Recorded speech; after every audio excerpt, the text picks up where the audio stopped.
name's Bill Clark. I'm Sustainability Policy Manager for Southampton City Council. And I thought I'd give you a background into how the City Council views its partnership with Utilicom on the development of the district energy scheme in the city centre of Southampton.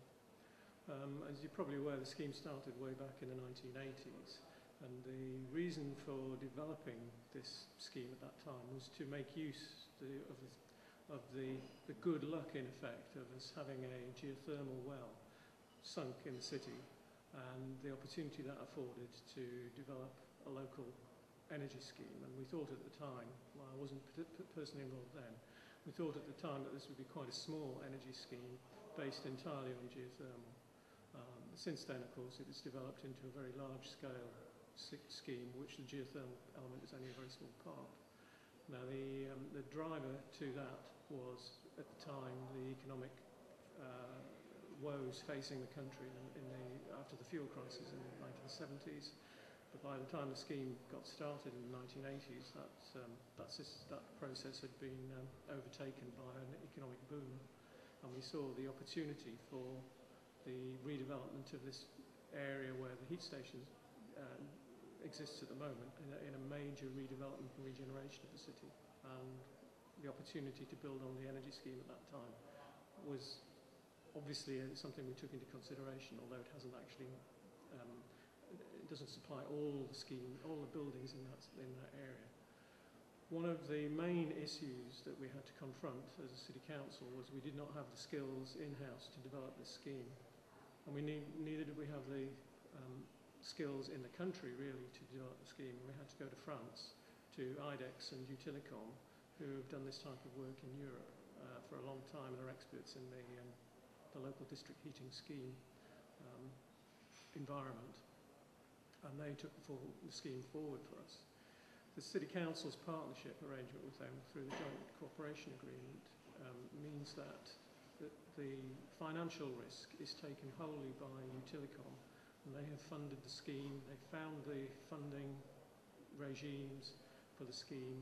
We have assisted with our knowledge of European funding and partnered with them in going to Brussels and persuading the technocrats in Brussels that this was a scheme worth investing in the early days.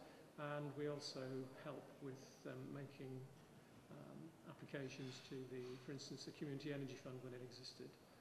So we use our expertise in that way. We're not experts in district energy. We're experts in other things. We're experts in the planning process, and we're experts in partnerships. So we would say that's our part of the bargain that we put into the mix. As I say, the financial risk is taken entirely by Utilicom. This year is the first year that the City Council has put any capital funding into the scheme, and that's for a very specific activity. However, the City Council is subject to reputational risk, and if the scheme failed or gets bad publicity, we are as concerned about that bad publicity and risk as anybody else. So we put a lot of effort into making sure that we've got the policy background to sustain our involvement in the project and in the communication and marketing of the project. And this conference today is part of that marketing strategy, just to make it showcase the process, the scheme, and the City Council and Utilicom's partnership.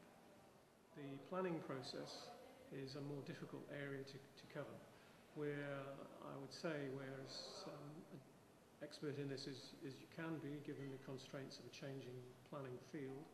One of the things I would say is that it does take time to deal with the planning issues, both in policy terms and in decision-making terms. And of course, the way in which policy is developed means that we are always lagging behind where the aspirations of the scheme are, and trying to achieve that through planning policy. The time taken to approve core strategies and local development frameworks, for instance. We have had in our local plan, and we do now include in our core strategy, very significant policy direction in relation to district energy schemes, and in particular the scheme in the city centre. But we do not insist through the planning process that developers connect to the scheme. We give them options, and we promote to them the benefit of connecting to the scheme rather than insisting on it. there are competition rules which we need to abide by, and there are also interpretations of planning policy that we need to abide by. That leads us into the area where we're actively in discussions with government departments and other agencies about improving the way in which national policy deals with the issues of decentralised energy, and in particular how we can deal with the, if you like, the pre-infrastructure issue, which is, if I go into some detail here, the ability to put pipes in the ground before developers are connecting to that system. That is the biggest issue that we have to address at the moment. That is the biggest cost issue in relation to some of the outlying development sites that we have in the city. But it is overcomable. Talk about the Section 106 agreements, which we use extensively in the city centre. We offer a three-stage option for developers. It will move to a fourth stage in the future with a carbon offset element, which is far too detailed to go into at this stage, but I'm happy to take questions on that if anybody contacts me.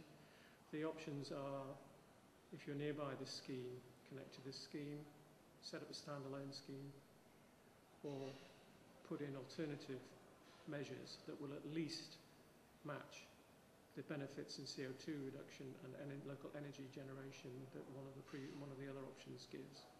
For small schemes, this is proving quite difficult, which is why we're looking at a carbon offset arrangement whereby smaller developers will have the opportunity to contribute to developing the network through a financial contribution.